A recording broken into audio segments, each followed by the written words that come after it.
सुबह सुबह ही नानो मछलियों को पकड़ कर लाई थी।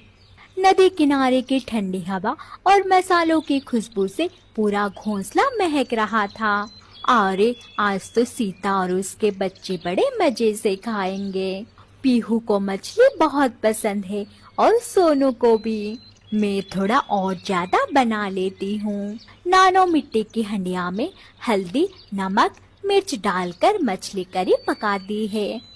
करी पककर तैयार हुई और उसकी खुशबू हवा में तैरती हुई पास के जंगल तक पहुंच गई।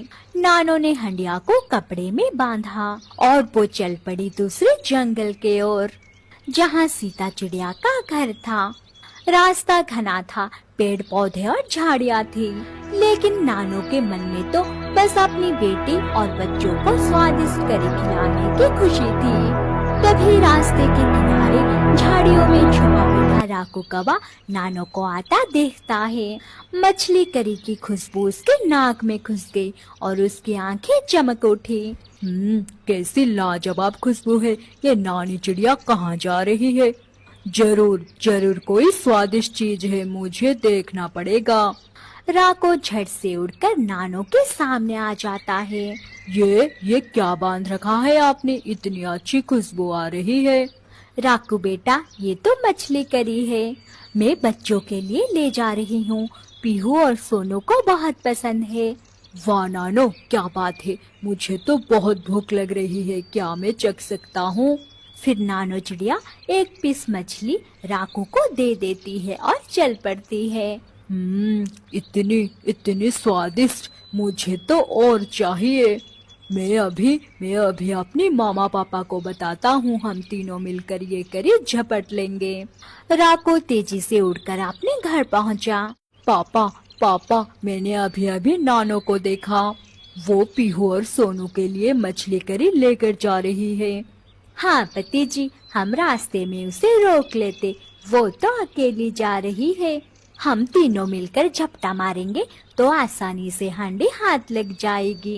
दूसरी तरफ सीता चिड़िया के घर में पीहू और सोनू नानो का इंतजार कर रहे थे। मम्मा, नानो कितनी देर में आएंगी? पीहू बेटा, नानो मछली करी बना रही थी, वो आती ही होंगी, तुम दोनों हाथ धोकर बैठो। मामा, नानो के बनी करी सबसे स्वादिष्ट होती है। तीनों बेसब्री से इंतजार कर रहे थे और दूसरी तरफ लालची कौवों की योजना बनने लगी थी। जंगल की दोपहर धीरे धीरे ढल रही थी। पेड़ों की छांव गहरी हो चुकी थी। नानो अपनी बेटी सीता के घर पहुंचने ही वाली थी। उनके मन में बस यही खुशी थी कि पीहू और सोनू को अपनी हाथ की बनी गर्मा गर्म मछली करी खिलाएंगे। लेकिन उन्हें ये नहीं पता था कि झड़ियों के पीछे राकू, रावण और रानी कवि छुपे बैठे थे। पापा देखो, नानो आगे बढ़ रही है, अभी अच्छा मौका है, हम हांडिया छीन लेंगे। पति जी जल्दी करो, नहीं तो ये बुढ़िया सीता के घर पहुंच जाएगी। अरे रुको, तुम लोग ये क्या कर रहे हो? राको ने झट से आगे बढ़कर हंडिया पकड़ ली।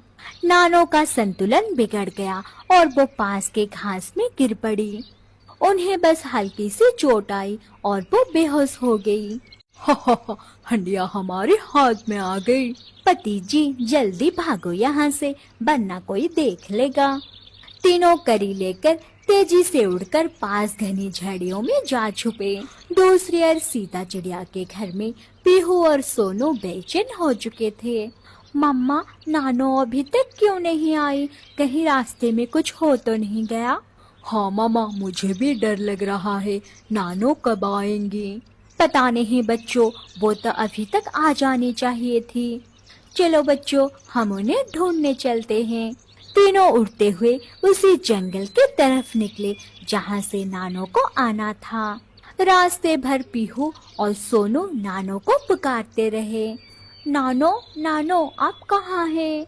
अचानक सोनू की नजर झाड़ियों के पास पड़ी, जहाँ नानो चिड़िया बेहोश पड़ी थी। सीता उड़कर उनके पास पहुंची।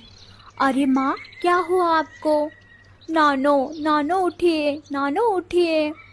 सीता पास की पत्तियों से पानी लाकर नानो के चेहरे पर छिट्टा डाले। थोड़े देर में नानो ने धीरे धीरे आंखें खोली। सीता, सीता बेटा, वो करी ले गए। कोई बात नहीं माँ, आप परेशान मत होइए, हमें करी मिल जाएगी। उधर कौवा परिवार चुपचाप करी खाने ही वाला था कि उन्हें झड़ियों से सरसराहट सुनाई दी। पास में एक सांप पेड़ के नीचे फुफकार रहा था। तीनों डर के मारे उछल पड़े। पापा, पापा सांप। पति जी जल्दी भागो यहाँ से। हाँ हाँ, करी तो हम बाद में खाएंगे, पहले अपनी जान बचाओ। तीनों जल्दी जल्दी में उड़ गए कि करी वहीं पत्तों पर रखी रह गई। सीता चिड़िया अपने बच्चों और नानों के साथ उसी झाड़ी के ओर पहुंची जहां थोड़ी देर पहले कौवा का परिवार छुपा था। झड़ियों के नीचे करी की हंडी अभी भी सुरक्षित रखी थी। मामा, मामा देखो, नानों की करी मिल गई। हाँ बच्चों, शुक्र है, करी सही सलामत मिल गई। चलो बच्चों, घर चलकर खाते हैं। चलो बेटा, आती हूँ। सारे परिवार ने घर लौटकर नानी की बनाई मछली करी बड़ी प्यार से खाई।